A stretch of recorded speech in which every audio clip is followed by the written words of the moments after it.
SM is the most successful mall empire in the Philippines, but its creator, Henry Sy, a man who came from nothing, no money, no connections, just shoes. From selling footwear in the streets to building billion-peso malls, this is the rags to riches story of how one man turned a tiny shoe shop into a kingdom. Welcome to the story of SM.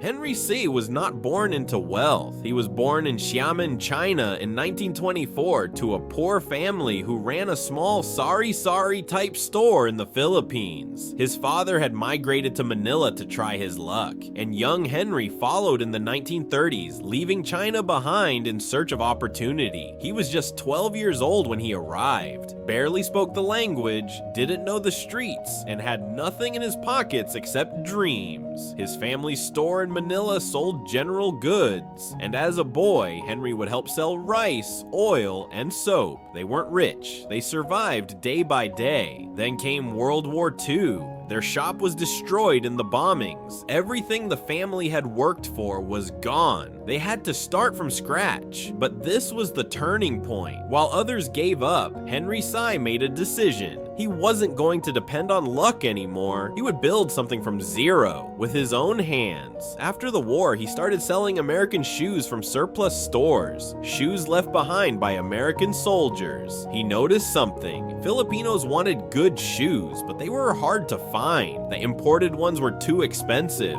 The local ones, often poor quality. That gap was his opportunity. He opened his first small shoe store in 1958 in Carriedo, Manila. He called it Shoe Mart. It was tiny, simple, but different. He made sure the store was organized, the service polite, and the prices fixed. No haggling, no tricks, just shoes. Affordable, clean, and trustworthy. Filipinos started noticing. Word spread. His first loyal customers were students, teachers, office workers. He treated them all with the same respect. And slowly, Shoe Mart grew. But it wasn't easy. Henry Sy faced rejection after rejection from suppliers who didn't trust him yet. Banks wouldn't lend him money. Even big-name brands doubted a small Chinese immigrant who sold shoes. He borrowed. He risked everything. He slept in his store. He worked 7 days a week, but he didn't stop. Eventually, Shoe Mart became SM Department Store. He expanded into clothes, bags, and more. But the boldest move came in 1985, at the worst possible time. The Philippines was in political crisis. People were protesting. The economy was weak. It was dangerous to invest. But Henry Sy went against the tide. He built SM City North EDSA, the country's first ever super mall. People said he was crazy. A giant mall? In a time of chaos, it would fail, they said. But when it opened, Filipinos came in waves. Not just to shop, but to experience something new. Escalators, cold air, bright lights, cinemas, Jollibee, shoe stores, Toy Kingdom. For many, it was the first time they felt something modern, something clean, something stable. That was the magic of SM. As SM grew, so did the stories and the rivalries. One of the most whispered stories in Filipino business is the SM versus Mercury Drug theory.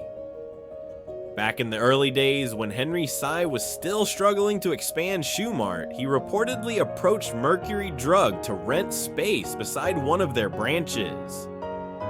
Mercury, the leading pharmacy at the time, allegedly rejected him. They didn't see the potential in a small-time shoe seller. Years later, when Henry Sy built his malls and started leasing spaces, people noticed something strange. Almost no Mercury branches existed inside SM malls. Instead, Watson's was everywhere. A foreign chain now backed and partnered with SM. Eventually, SM even took partial ownership of Watson's Philippines. The message was clear. Henry Sy remembered. Whether it was personal, business, or both, Mercury Drug never got in. Neither company confirmed the story, but everyone noticed. The silence said enough. Back to Henry. His empire kept growing. SM Mega Mall in the 90s, SM Mall of Asia in 2006, dozens of malls nationwide, even in provinces most developers ignored. Today, SM isn't just a brand, it's part of the Filipino routine. Whether you're in Cebu, Cebu, Davao, Pampanga, or Cavite, there's always an SM. But even as he became the richest man in the country, Henry Sy never lost his discipline. He still showed up early, still wore simple clothes, still reminded his children, "We started with shoes. We never forget our shoes." Henry Sy passed away in 2019, but his legacy continues through his family,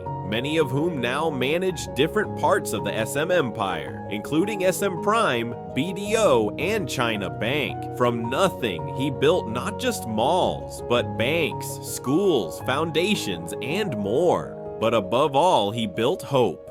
One escalator, one air-conditioned corner, one SM at a time. If you enjoyed this story and want more powerful Filipino stories like this, don't forget to like, share, and subscribe.